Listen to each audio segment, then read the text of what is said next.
하나님께서 우리에게 말씀하실 때 우리는 말씀을 의지하여 하루하루를 살아가야 되고, 그 말씀과 함께 할 때 우리에게 새로운 힘과 능력이 임하게 되어집니다. 하나님의 마음을 품고 오늘도 한 걸음 한 걸음 나아갈 때 위로부터 우리에게 임하는 그 크신 은혜가 우리의 삶을 회복하고 하나님께 더욱더 가까이 나갈 수 있는 믿음의 삶을 우리가 또한 살아가게 되어집니다. 오늘 열왕기상 16장의 말씀을 보면 하나님의 말씀을 들어야 되는데, 그 말씀을 따라 살아야 되는데, 그 말씀과 함께 해야 되는데 그렇지 못한 이스라엘 왕가의 모습을 우리는 볼 수 있습니다. 하나님의 아들 예후에게 하나님의 말씀이 임했습니다. 바사를 꾸짖으라고 이야기합니다. 왜 그렇습니까? 내가 여로보암의 길로 행했다는 것입니다. 내 백성 이스라엘에게 범죄하게 했다는 것입니다. 하나님의 말씀을 온전히 깨닫고 그 말씀 앞에 서야 되는데 우상을 섬기고 우상을 만들었던 여로보암의 그 길을 쫓아 행하는 바사의 모습을 우리는 볼 수 있습니다. 바에색에 속한 자가 성읍에서 죽은 즉 개가 먹고 그에게 속한 자가 들에서 죽은 즉 공중의 새가 먹으리라. 완전히 하나님의 말씀을 붙들고 살지 못하니까 더 이상 그 집안이 완전히 패가망신하는 것을 볼 수 있습니다. 하나님 보시기에 모든 악을 행하여 그의 손의 행위대로 여호와를 노엽게 했다고 합니다. 하나님께 더 가까이 가야 되는데, 하나님만 바라봐야 되는데 그렇지 못하니까 완전히 이제는 그 집안이 멸문이 되어지는 것을 볼 수 있습니다. 시므리가 모반을 해서 완전히 어떻게 합니까? 바사의 온 집안 사람을 죽였는데 남자는 그의 친족이든지 그의 친구든지 한 사람도 남기지 않았다고 합니다. 엄청난 일이 벌어지고 있잖아요. 하나님을 의지했다면, 하나님을 바라봤다면 어떻게 됐을까요? 참, 우리는 오늘 말씀을 통해서 어떻게 살아가야 될지, 어떠한 마음으로 하나님께 나아가야 될지 다시 한번 생각할 수 있는 그 기회가 되길 바랍니다. 그 뒤에 왕이 된 시므리는 어떻게 됐습니까? 7일 동안 왕했다고 했습니다. 7일 왕국이네요. 하나님께 온전하게 나가야 되는데 그도 또한 여호와 보시기에 악을 행하여 범죄했습니다. 그러니까 그 범죄함을 통해서 바로 이제는 그 왕위가 사라지는 것을 우리는 발견하게 되어집니다. 왜 이렇게 이스라엘 왕가의 사람들은 하나님을 의지하지 못하고 하나님을 바라보지 못했을까요? 어떻게 보면 모델이 없었어요. 그래도 남유다는 다윗 왕이라는 하나님 보시기에 정말 합당한 왕이 있었습니다.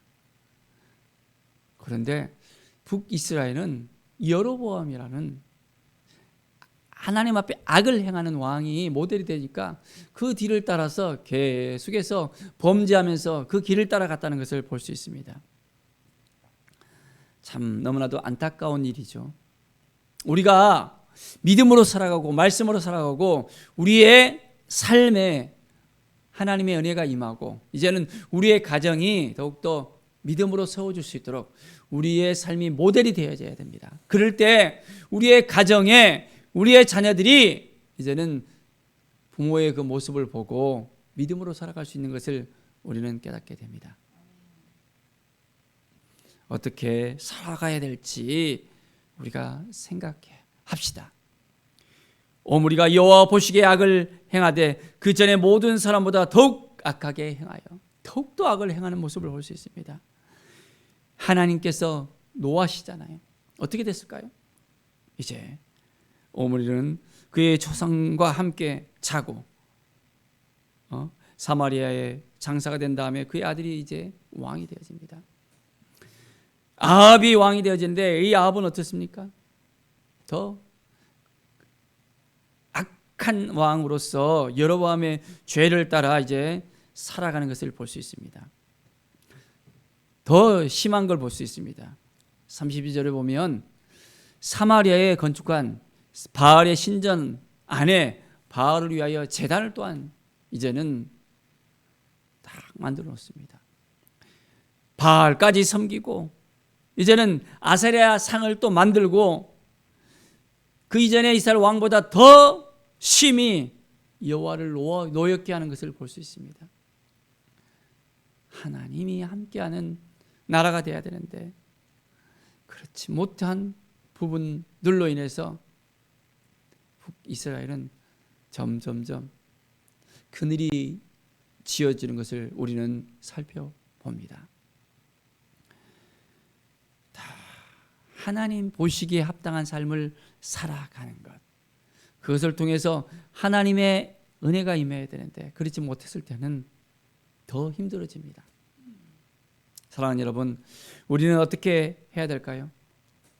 하나님의 말씀은 말씀하신 대로 이루어집니다. 이것을 알아야 돼요.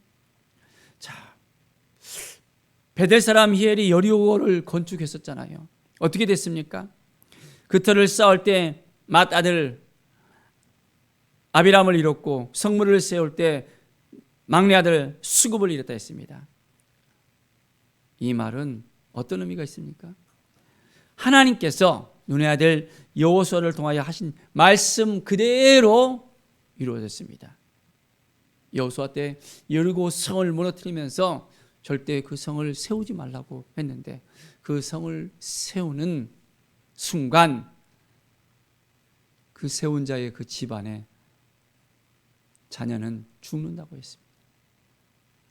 하나님의 말씀은 지금도 살아 역사하십니다. 그 말씀대로 되어집니다. 그렇다면 우리는 어떻게 해야 될까요? 그 말씀을 따라 온전히 살아야 됩니다. 말씀 앞에 서야 됩니다. 말씀의 은혜가 임해야 됩니다. 오늘 하루를 살아가면서 우리가 어떻게 말씀 앞에 서야 될지 먼저는 하나님께 물어야 됩니다. 하나님, 우리의 삶이 하나님 보시기에 합당하십니까? 우리가 혹시 하나님 앞에 범죄하지는 않습니까? 무엇이 하나님을 힘들게 하고 어렵게 하고 하나님을 기쁘게 하지 않습니까? 바로 내 모습 안에 어떤 부분이 있습니까? 우리가 하나님께 모든 걸 다 내려놓고 이제는 하나님을 바라보면서 나갈 수 있어야 됩니다. 하나님께서 우리를 얼마나 사랑하시는지를 알아야 돼요. 그 사랑 알고 있습니까? 예수 그리스도를 우리에게 주시기까지 사랑하셨다는 그 사랑을 가슴에 품고 오늘도 우리가 살아가야 됩니다. 믿음으로 살아가야 됩니다. 말씀으로 살아가야 됩니다. 하나님의 은혜로 살아가야 됩니다. 그럴 때 우리에게 새로운 마음이 생길 수 있습니다. 하나님께서 우리를 얼마나 사랑하는지를 알아야 돼요.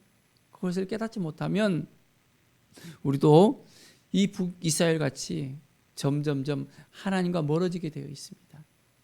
매일매일 우리는 하나님을 바라보면서 감사가 넘쳐나야 됩니다. 하나님이 도와주시기 때문에, 하나님이 함께 하시기 때문에 우리의 삶이 더욱더 풍성해졌습니다 하면서 하나님의 은혜를 고백할 수 있어야 됩니다. 내가 잘났다고, 내가 했다고 하면서 막 어깨에 힘주면서 살아가잖아요. 그 순간부터 하나님은 우리를 떠나갈 수밖에 없습니다. 어떻게 해야 될지 오늘도 하나님께 한 걸음 한 걸음 나가면서 하나님께 물어봐야 됩니다. 하나님의 뜻이 무엇입니까? 내 안에서 하나님께서 기뻐하시는 것이 무엇입니까? 내가 오늘을 살아갈 때 무엇으로 하나님께 더 가까이 나갈까요? 오늘도 물어보면서 하나님이 기쁨이 되는 하나님의 자녀들로서 세워지길 원합니다. 북이스라엘의 그 왕들을 볼 때 계속해서 그들은 범죄하잖아요. 그것이 잘 됐는지 못 됐는지 깨닫지 못하는 거예요. 하나님과의 그 관계가 깨어져 버리니까 더 이상 회복을 못하는 겁니다. 우리도 마찬가지입니다. 하나님과의 그 관계가 깨어져 버리잖아요. 더 이상 회복할 수가 없어요. 회복의 그 길을 찾을 수가 없습니다. 분명히 우리가 알아야 됩니다. 하나님의 그 마음을 우리가 품고 오늘도 하나님 보시기에 합당한 삶을 살기 위해서는 더욱더 주님을 바라봐야 되고 주님과 함께해야 되고 성령님과 함께해야 되고 성령의 충만함을 받아서 내 안에 있는 모든 어둠이 다 깨끗해지고 이제는 정결하게 되어지고 하나님 보시기에 합당한 삶으로서 모두 여호와 하나님께 영광을 돌리는 귀한 은혜의 삶을 사시기 바랍니다. 하나님이 우리를 도와주십니다. 우리를 자녀 삼아 주셨잖아요. 우리에게 예수 그리스도를 보내주셨잖아요. 하나님은 끝까지 우리를 놓지 않습니다. 하나님의 그 사랑을 붙들고 우리가 오늘도 승리하는 삶을 살아가기를 간절히 축원드립니다. 기도하겠습니다. 하나님 감사합니다. 매일의 삶이 기쁨과 감사의 삶이 되게 하여 주시옵소서. 하나님의 마음을 품고 살아가게 도와주시고 여전히 부족하지만 나약하지만은 하나님만 의지하는 삶을 살게 하여 주시옵소서. 주님이 도와주셔서 오늘도 온전하게 성령 충만하고 하나님의 기쁨이 되는 삶을 살게 하여 주시옵소서. 하나님만 바라보는 매일의 삶이 되게 하여 주시옵소서. 감사드리며 예수 그리스도의 이름으로 기도드립니다. 아멘.